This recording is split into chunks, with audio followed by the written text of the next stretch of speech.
coming off going into a short week when it comes to our injuries. The two guys that I talked about yesterday after the game, Garrett, still evaluating him, seeing exactly how he's going to come out this week to see if he'll be a part of practice.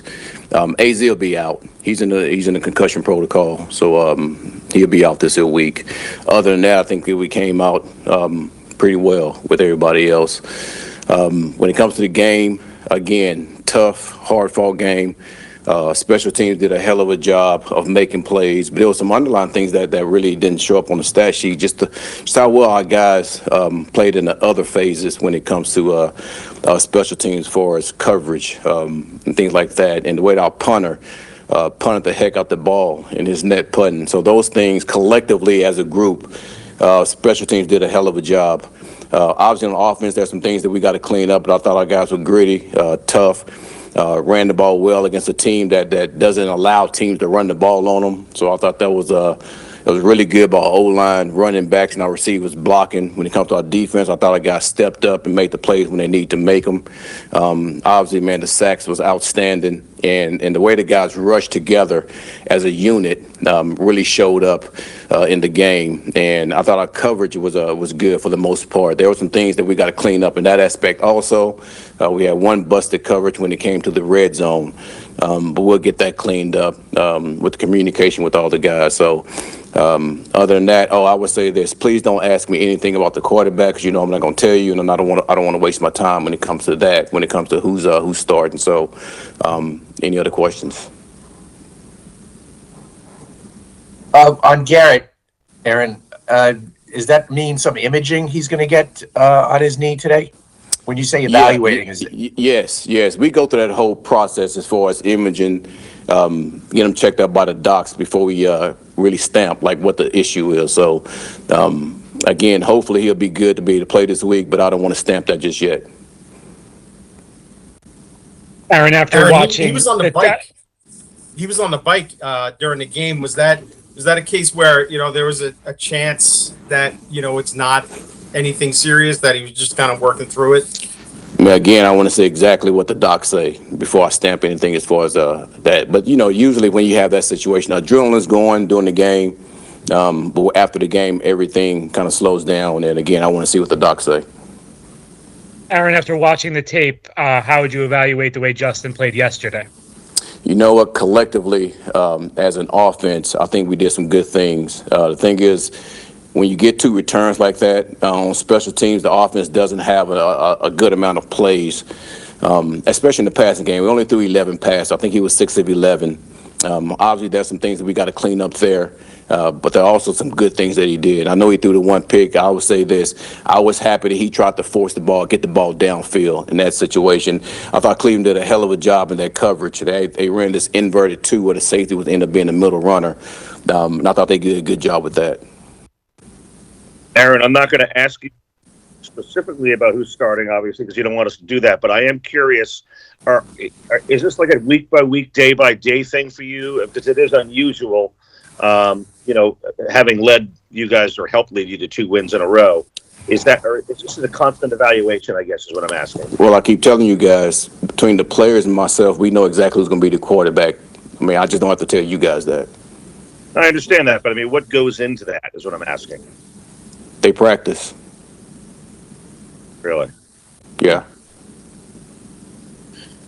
Why on the interception that you just referenced? Yeah. You said would you like to see more of that aggressiveness this year from him? I mean, even if sometimes it does, there is some risk reward involved, but would you like to see more of him pushing the ball downfield?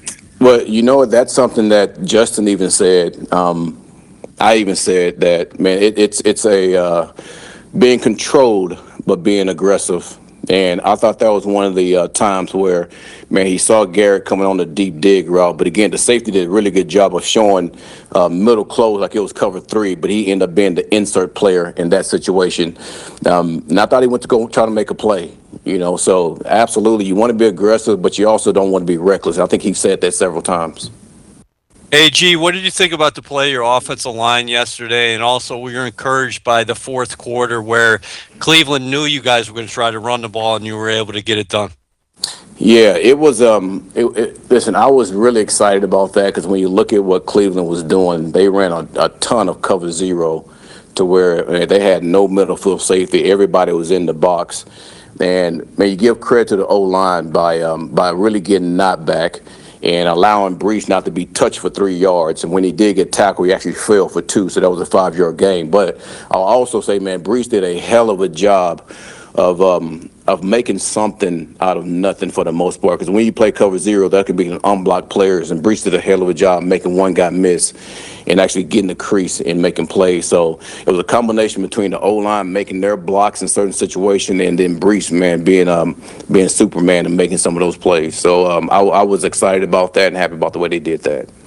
Because I could see that happening, with other teams. Obviously, Denver did the same thing. We weren't as effective, but to be able to come back and be able to do that this game, I thought was important for us to show that.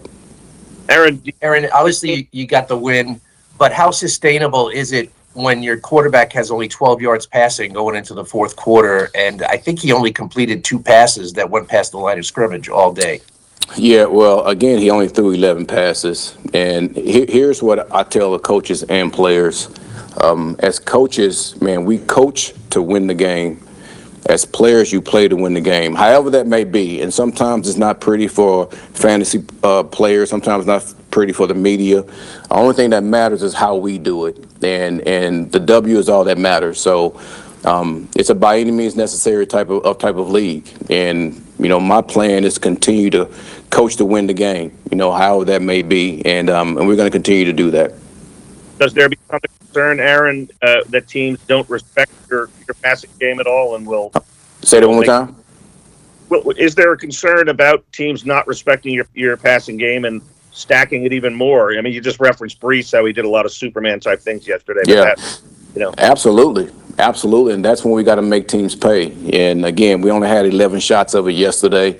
I think the more we get chances like that, I think we will make them pay. Because when you got a guy like Garrett and the other receivers that we have, that's going to make an impact for us. AD, Mitch, Arian, all those guys. I think those guys have the capabilities of going out there winning one-on-one. I mean, we know how Garrett is as a player. So I don't know if that's sustainable even for defense to come out there and just play cover zero all the time, because you can get burned like that. So listen, we welcome the challenge. Obviously, we ran the ball, well against cover zero, and I think if we do get that in the passing game, we'll end up making some plays. Aaron, Take a couple more. We'll take you a couple more. You just mentioned AD. Was Yeah. he just not ready? Was he just not ready to go this week? Yeah. We want to make sure that he was confident just as well as we were confident of not putting him in a position to just go out there and just make a mistake. So I think with another week of learning our playbook, man, he'll be just fine.